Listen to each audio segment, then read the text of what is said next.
Almost home, வீடு சமீபம் என்று நீங்களும் நானும் எதிர்பார்த்திருக்கிறோம் என்று சொன்னால், பரலோகம் சீக்கிரமாய் வர வேண்டும், கிறிஸ்துவுடனே கூட சரீர பிரகாரமாக இருக்க வேண்டும் என்ற ஏக்கம் நமக்குள்ளாக நாளுக்கு நாள் பெருகணும். அப்படின்னு என்ன செய்யணும் தெரியுமா?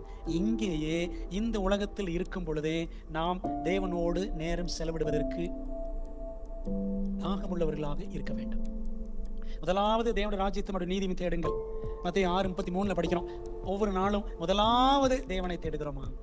யோசித்து பார்ப்போம். பெரியமானவர்களே, அதிகாலையில் என்னை தேடுகிறவர்கள் என்னை கண்டடைவார்கள் என்று ஆண்டவர் சொல்லியிருக்கிறார். நீதிமொழிகள் 8:17. அதிகாலையில் முதலாவது ஆண்டவரை தேடுகிறோமா?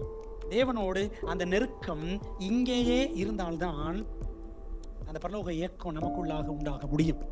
இல்லாவிட்டால் பரலோகம் என்ற வார்த்தை நமக்கு ஒரு வெறும் சொல்லாகத்தான் இருக்கும்.